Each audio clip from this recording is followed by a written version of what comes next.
The goal behind Lasan has always been to offer diners an alternative approach to Indian cooking. Now, when I say alternative, I don't mean to move away from its authenticity. Everything that we do is very authentic, more so than your mainstream curry restaurants, because we know mainstream curry is a British creation, it's a British adaptation.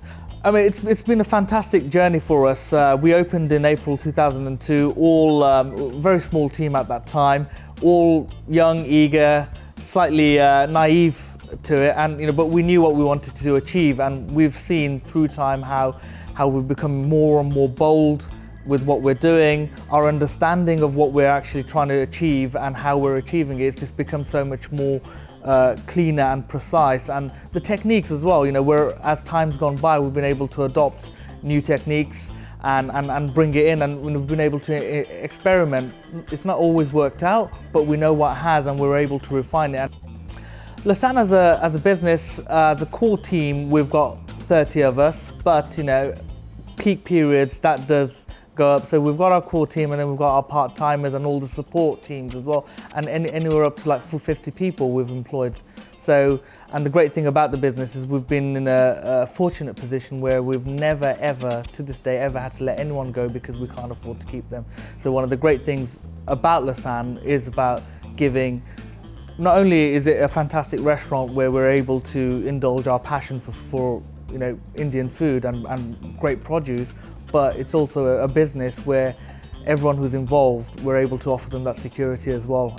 I think the UK's perception of Indian cuisine for quite a long period, so about a 30-year long period, remained quite stagnant, and that was it's nothing special. It is something, it's good hearty food, it's something that we all enjoy, but we don't necessarily respect it.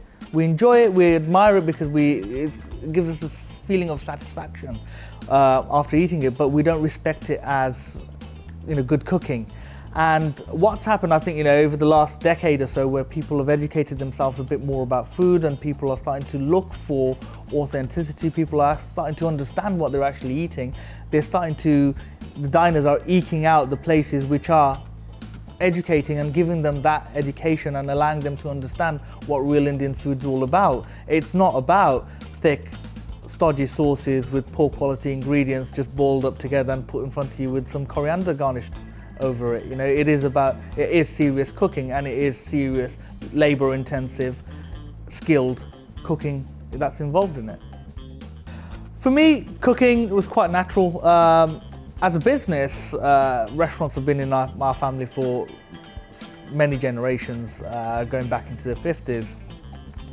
But for me, my journey with food started from a very young age, not only because you eat it, but I used to spend a lot of time with my mother. I was a bit of a mummy's boy, and I'd spend a lot of time in the kitchen with my mother. My mother was a homemaker, and that's where I started to learn traditional Bengali cooking. And the great thing about my mother, she had a very varied social network of friends, people from all parts of the Asian subcontinent. So we had various styles of cooking coming into our kitchen, so I was able to pick up and understand the differences between all the different styles and cultural differences from the Indian subcontinent, because they're not all the same. There's various languages, various cultures, various religions that make up this more or less a continent.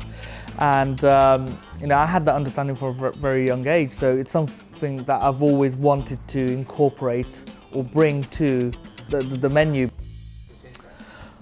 Lasan, as a brand, we've expanded it to get involved in various other aspects of the hospitality industry. So we were involved in consultancy, so we've got our own consultancy arm, which was born from a lot of people looking at us, asking us for advice as to what they can do to achieve the level of success that we have. So from that, we decided to set up the consultancy.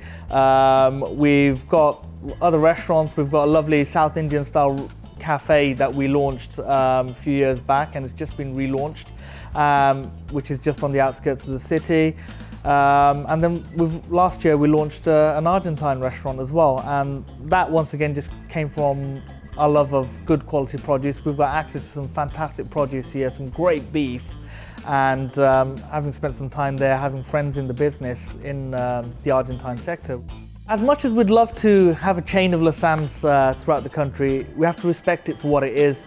And Lausanne is made up of the people that are involved and the people who are here on a daily basis. And sadly, you can't replicate people. We've had so many offers of investment to move to various parts of the country, various parts of the world. But when we looked at it, we thought we just can't do that because, we'll put our brand out there, but it's the people that do it. And it's because our style of cooking is so unique, it's not something that you can just put carbon copy and place it anywhere else. And our heart wouldn't allow us to do it.